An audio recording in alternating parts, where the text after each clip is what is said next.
News updates online at 560theanswer.com. Now, from the Signature Bank Studios. This is Chicago's Morning Answer with Dan Proft on AM 560. The Answer.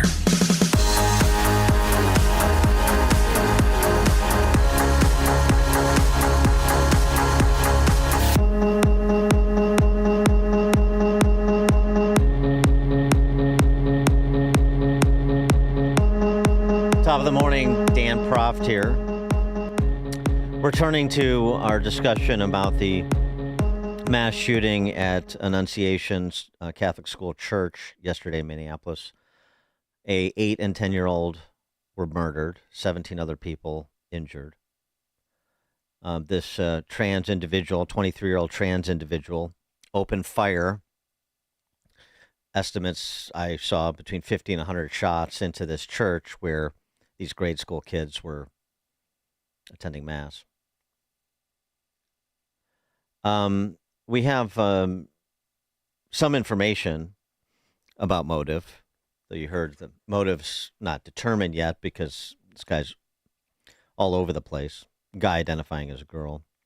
7-minute video he posted that scans weapons and magazines laid out on his bed, ostensibly his bed, with messages he scrawled on them: kill Donald Trump, Israel must fall, kill Trump now, burn Israel, 6 million wasn't enough, derogatory comments about Latinos, about blacks.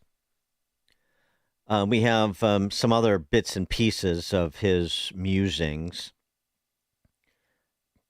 He apparently decided killing, quote, children of innocent civilians would bring him, quote, the most joy, unquote, from journal entries. Quoting him, for good would be a target or political or societal significance. Targets like Musk, Trump, or some significant exec. I can't really put my finger on a specific person. It definitely won't be for racism or white supremacy. While I don't really like being around people of color, I don't give enough of a blank about them to take my own life for them. These are his journal entries. I don't want to do it to spread a message. I do it to please myself. I do it because I am sick. Do it to please myself. I don't do it for spread a message. I do it to please myself. You know, that not surprising, those sort of nihilistic tendencies, like changing your sexual identity at the age of 17, and apparently with support of mom and or dad. I guess mom and dad are divorced, married for 25 years. Mom had previously worked at the school, at Annunciation Catholic School. She has provided such wonderful hospitality, friendship, and compassion to all who gathered for the last 5 years at Annunciation. You'll be missed. Congratulations on your retirement. That was what the church wrote when Mary Grace Westman, who spent 5 years working as a secretary at the school, retired in 2021. There's a lot of nice things that are being said about her, including by her brother, who is a former Republican state legislator in the Kentucky General Assembly. But one of the issues, of course, is how did you not know all of this was going on with your son, starting at the age of well before the age of 17, starting when he was moving in the direction of pretending to be a woman. By the way, we also understand not only did the killer go to that grade school, Annunciation. For high school, he went to, this is not a punchline, it just is bitter irony, Minnesota Transitions Charter School, and then transferred to St. Thomas Academy, which was an all-boys school. A lot of questions here. What we're told, as I've mentioned all morning when we discussed this now, from the political leadership in Minneapolis and D.C., Gavin Newsom's blaming guns, and Jacob Fry and others, mayor of Minneapolis, in that trans sanctuary state where they're litigating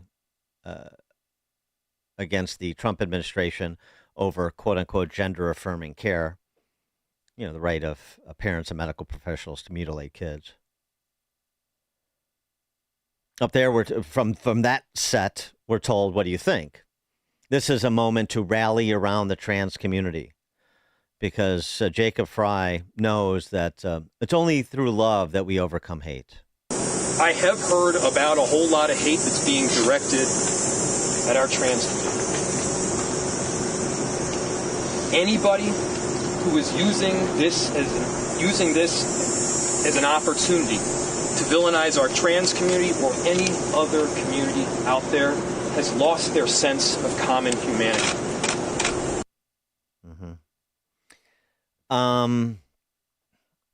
I just want to go back through something that I said in part earlier in the show. Thinking through this more, I just have a more fully formed perspective.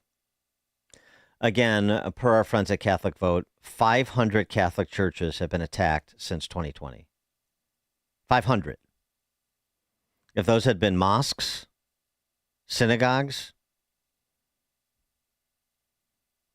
the temples of some other faith tradition, you'd think you would know about it.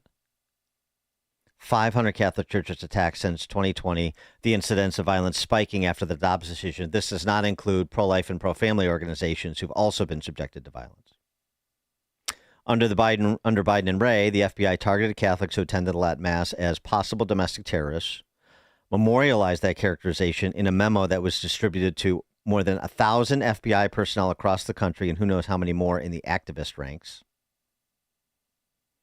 It's not that long ago that Dick Durbin, in a Supreme Court confirmation hearing, queried Amy Coney Barrett about her Catholic faith, asking if she was an Orthodox Catholic, as the implication clearly being like, are you one of those extremist Catholics who believes in Catholicism? Over the last, 15 years, since the run-up to the Obergefell decision, to oppose marriage redefinition, even particularly on the basis of at least some basis in faith, is to be a homophobic bigot. That's the message that the cultural institutions sent to the culture. Most of them. And frankly, including some within Catholic ranks or so-called Catholic ranks. But to oppose marriage redefinition is to be a homophobic bigot. To believe a man pretending to be a woman is the same as an actual woman is to be a transphobic bigot. To believe in the sanctity of human life is to be a misogynist. And yet in the wake of another mass shooting by a trans individual on a Catholic school campus, who, as I mentioned, also expressed viciously ignorant and violent views against Jews and others, we're told by identitarian Pauls like Fry in Minneapolis to rally around the trans community. So here's how it works. Disagreement is an accelerant to violence when the target is part of their New Marxist Party's coalition. To disagree with a member of their coalition. To disagree with the trans community is actually to villainize them, which is to target them. To actually villainize Catholics, the way I've described above with just a few examples, to actually villainize them, and to actually commit crimes of violence against them is to fight right-wing bigotry and save our democracy. So my admonition would be that instead of heeding these phony love overcomes hate calls from proven hate mongers who are the ones platforming the bigotry in the direction of Catholics and others with whom they disagree, perhaps the order of the day is an interfaith rallying of people of good conscience who believe in peaceful pluralism and live their lives in that way. Maybe that's one thing we can do in addition to offering prayers for the victims and their families. For more on this, please be joined by Mary FioRito, the Cardinal Francis George Fellow at the Ethics and Public Policy Center. Mary, thanks for joining us. Appreciate it. Thank you for having me, Dan. So, your perspective on this, particularly from the viewpoint of to me, I just hear very little in terms of talking about violence that is specifically directed at Catholics and Catholic institutions because they're Catholic. And this is at least in part the case here. And it's not an isolated case. And what we're mainly hearing from the usual suspects is the usual thing. Yeah. And, what was so disturbing to hear from Jacob Frey, in addition to the comments that you've mentioned, is that, people who were saying our thoughts and prayers are with the victim were somehow, in the wrong for doing so. When, for people of faith, that's the first thing we do when we hear about tragedies. We pray. I mean, we've been taught to do that since we were young children. And in terms of the specifics of this event, there's not a whole lot of, church services throughout the year where you, outside of, say, Christmas and Easter, where you really get that kind of full house. And those back-to-school masses are among them. And I went to them as a child. I know you did as well. And, sitting there with your children and grandparents are almost always present as well for those things. So that would have been a very full church, again, on a day that's not a holiday, with families together for what is supposed to be, this event that kicks off the school year, asking for the Holy Spirit's guidance for the students. And for that particular, so this wasn't just kind of a regular school mass or a regular Sunday mass. You would have had all the parents there, all the grandparents for the most part. This was a very special family occasion for that parish. And to have that violated in the way that it was, you mentioned if this had happened at a mosque. Well, if it had happened at any kind of congregation on one of their, the most special days for families, I was surprised that the outcry was as muted as it was. I'm very grateful that President Trump has asked for all the flags to be flown at half staff. Mm-hmm. But, again, you would know this as a Catholic, the context of this, because of the kind of event it was, I think that escalates it to a different level. And of course, the shooter, having gone to the school, would have understood the importance of that event as well. Yeah, and what you're seeing online, too, in a certain quarter is the same thing you saw after the Nashville shooter, the Covenant School shooting in Nashville, where 6 people were murdered. And then the manifesto, that expressed all sorts of anti-Catholic sentiments and other ravings, just like in this case. But the online response in forums like those on Reddit, more dead Christians, LOL. This is Republicans' fault for trying to genocide us. There are people online that are rallying behind the violence that was committed, the murders that were committed, just as they did for the United Healthcare CEO. I mean, so this is not representative of the larger population. I wouldn't say it's not even representative of the larger trans-identifying population. But, here's the thing. There's 350 million people in this country. It's estimated that, maybe a little over 1% identify as trans, although that number's bigger within Gen Z and certainly across the quote-unquote gender, sexual-oriented spectrum, it's much bigger. But let's just say stick with 1%. 1% of 350 million people is 3.5 million people. So it's not inconsequential. And it's sort of the same thing we talk about, among, as I mentioned earlier in the program, radicalized Islamists as a small percentage of the larger Muslim population in this country or in the world. It's not representative, but it exists. And it's a problem. And the incidence of violent acts committed by people who identify as trans just in the last few years is substantial enough to have a conversation about, what is going on with an element of this community, if you will, and how should we think about people that some would argue have gender dysphoria, like I would argue, while others argue that this is just a celebration of their true identity as they've discovered it. Right. And without even acknowledging that there have been plenty of times in the history of medicine in the United States where we have made some pretty grievous errors in terms of how we treat people with particular types of mental illness. I mean, for several decades, we used lobotomies.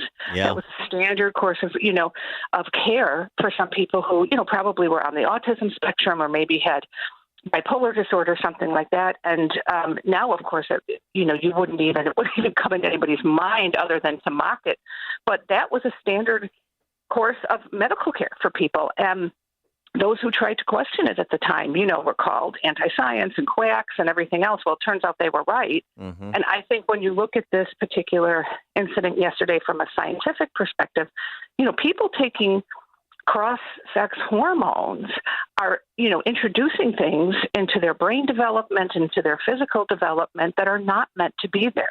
And I would say that just at a minimum, you would want, especially on young adults, adolescent brains, which do not fully form, we know, in men until about the age of 25, and you're introducing hormones that men aren't normally, carrying in their bodies at that particular level. And no wonder you could have some, violent outbursts or acts, that are inconsistent with the person's sort of normal personality. And I don't think there's been nearly enough evidence presented to show that that is not potentially harmful to young people as they're developing. And then just looking at it from the spiritual perspective, which I have to do as a Catholic Christian, there is something particularly evil about attacking children, and even greater evil than when you're attacking children while they're praying. I just can't think of anything that's more demonic than shooting a child who's kneeling in prayer in front of our Lord. I can't wrap my mind around it, and I know people don't want to talk about the presence of evil for the most part because not everybody believes it exists. Well, I think we saw it in action yesterday, and so that's why I'm so offended by the mayor's suggestion that praying is somehow not an effective course for people. And what else are most people supposed to do, Dan? Right? You know what I mean? All they can do is pray. They're not in positions to be able to help or, run out to some rally. But, everybody can pray. My mother always said that, everyone has the time and the ability to do that. Yeah, no, well said. I mean, right. Yeah. Don't pray, but, sign this online petition to ban guns. Okay. Yeah. Okay. Right. I mean, that's the essential, crux of it in terms of what they're proposing. It's all just sophistry. It's sentimentality. It's frustrating. There's no question. How do you think about the mother and the parents in this situation? I mean, 17 years old. This guy changes his name, so mom and or dad must have known and seen something. I assume they knew and saw something before he was 17. He went from that charter high school to a Catholic all boys school. Maybe that was to try and in part address what was ever happening. It's unclear. But boy, oh boy, when you see those weapons and what he scrawled on them and some of these notes that have emerged from his journal, it's really difficult to understand how mom and or dad didn't see anything. Well, I suppose, that's fair enough. However, I think you need to also realize he was in some kind of public school system, atmosphere for at least some length of time. And in Minnesota, like in Illinois, I think you have a lot of school counselors and school administrators who, for example, will socially transition children, they call it, at school, without telling their parents. They, if the parents try to object and say, no, I want to transfer my child, or I want to put my child into a, some kind of program where, he can perhaps work out some of his emotional issues, they call DCFS on them, the parents become terrified to act in some circumstances because the state is saying, no, your child, or what do we say here in Illinois when we were undoing our parental notice law? Trust teenagers. Nobody who has a teenager trusts them. Right. Are you nuts? I testified. I remember this, Dan, in front of the Illinois Senate on this. I was like, I don't trust. I love my teenagers, but I don't trust them. I mean, honest to God. I'm really a commentary there. Yeah, I hesitate to make a judgment on the parents at this point without knowing a little bit more, because I have friends in public, who send their children to public schools, one of whom their child was being called by a different name at school and they weren't told for like a year. So I do think parents are not brought into the conversation in the same way they might have been when you and I were kids.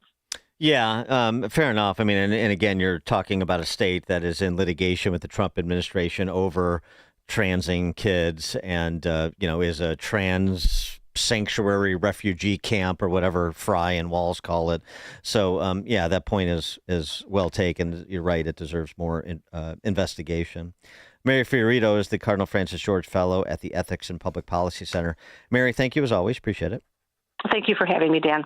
And she joined us on the Turnkey.pro answer line. The stories you need to know to start your day. This is Chicago's Morning Answer on AM 560. The Answer. At Air Right Heating and Cooling, we know there's never a good